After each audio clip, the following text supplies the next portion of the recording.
کئی سارے ویڈیوز، کئی سارے کلپس اور کئی ساری تحریریں میرے سامنے آئیں، جن تحریروں کو عقیدہ توحید بنا کر کے اور توحید کا حوالہ دے کر کے مسلمانوں کو بہکایا جا رہا ہے، مسلمانوں کو راستے سے ہٹایا جا رہا ہے، اور ان کو جو ہے آیتوں کا اور حدیثوں کا غلط مطلب اور غلط مفہوم بتایا جا رہا ہے۔ آیتیں کیا ہیں اور روایتیں کیا ہیں، انشاءاللہ میں اس کے متعلق آپ لوگوں سے بات کروں گا۔ جیسے کہ قرآن کریم کے اندر ایک آیت ہے، اِنَّکَ مَیِّتٌ وَإِنَّهُم مَیِّتُونَ۔ تو اس آیت کریمہ سے جو ترجمہ نکالتے ہیں اور وضاحت جو نکالتے ہیں وہ لوگ جو عقیدہ توحید کا دعویٰ کرتے ہیں، اور ان لوگوں کا ماننا یہ ہے کہ ہمارا عقیدہ توحید سب سے مضبوط ہے اور ہم ہی جنتی ہیں، وہ لوگ اس آیت کریمہ کی وضاحت کرتے ہوئے یہ ترجمہ نکالتے ہیں اور وضاحت یہ کرتے ہیں کہ رسول اعظم صلی اللہ علیہ وسلم ہوں یا پھر کوئی پیر ولی ہو یا کوئی بزرگ ہو، وہ مر چکے ہیں اور وہ لوٹ کر کے آنے والے نہیں ہیں۔ ایسے ہی وَمَا أَنْتَ بِمُسْمِعٍ مَنْ فِي الْقُبُورِ، کہ ان لوگوں کو تم نہیں سنا سکتے جو قبروں کے اندر موجود ہیں۔ ان آیتوں کا ترجمہ اور ان آیتوں کی وضاحت اور تفسیر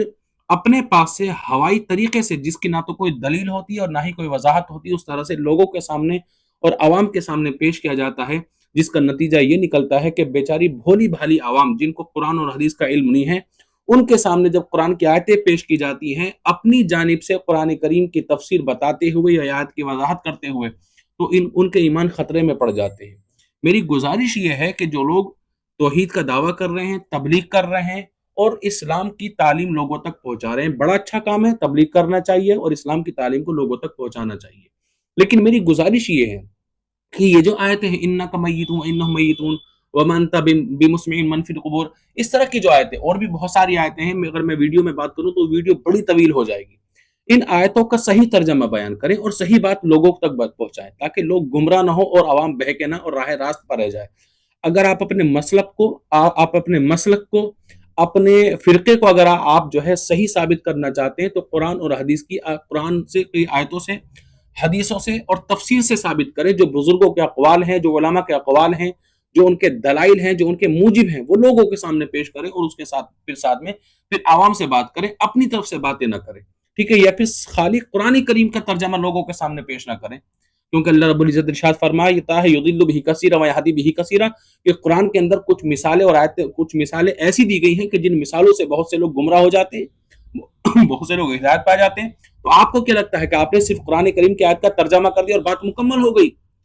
اصل میں بتاؤں گا کہ ان آیتوں کا ترجمہ کیا ہے، ان آیتوں کی تفسیر کیا ہے، وضاحت کیا ہے، میں پوری چیز آپ کو بتاؤں گا انشاءاللہ۔ لیکن سب سے پہلے میرا سوال یہ ہے کہ ان آیتوں سے کے اندر کہ اِنَّکَ مَیِّتٌ وَإِنَّهُم مَیِّتُونَ، یا پھر دوسری جو ہے وَمَا أَنْتَ بِمُسْمِعٍ مَنْ فِي الْقُبُورِ إِنَّكَ لَا تُسْمِعُ الْمَوْتَى وَلَا تُسْمِعُ الصُّمَّ الدُّعَاءَ، ان آیتوں سے یہ کہاں ثابت ہوتا ہے کہ اللہ کے ولی، اللہ کے جو بزرگ ہیں یا جو اللہ کے رسول ہیں یا جو اللہ کے نبی ہیں، وہ نہ تو آپ کی بات سن سکتے ہیں، نہ ہی وہ زندہ ہیں اور حیات ہیں، اور وہ مر چکے ہیں معاذ اللہ؟ ان آیتوں سے اگر ثابت ہوتا ہے تو آپ ثابت کریں اور اپنی بات کو واضح کریں۔ اور سنیں، آپ کے پاس میں ٹائم ہے، میں اس پر ویڈیو بنا سکتا تھا اور ویڈیو بناؤں گا کل اور یا پرسوں انشاءاللہ ویڈیو ڈالوں گا میں۔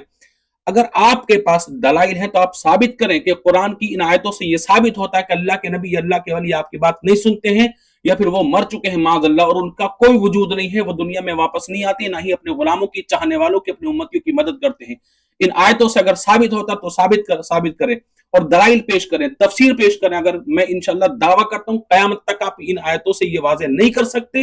یا کوئی بھی تفسیر ایسی لا کر کے نہیں دے سکتے کہ ان آیتوں سے یہ ثابت ہوتا کہ اللہ کے نبی یا اللہ کے رسول یا اللہ کے ولی مر چکے ہیں معاذ اللہ اور ان تک کوئی بات نہیں پہنچتی ہے۔ انشاءاللہ العزیز اگلی ویڈیو میں آپ کو بتاؤں گا، یہ ویڈیو میں نے اس لیے بتائی ہے چیلنج کرنے کے لیے، کوئی ثابت کر کے دکھا دے۔ اگلی ویڈیو انشاءاللہ میں بناؤں گا جس سے انشاءاللہ العزیز یہ ثابت ہوگا کہ ان آیتوں سے نہ تو اللہ کے نبی مراد ہیں، نہ اللہ کے رسول مراد ہیں، اور نہ ہی اولیاء اللہ مراد ہیں۔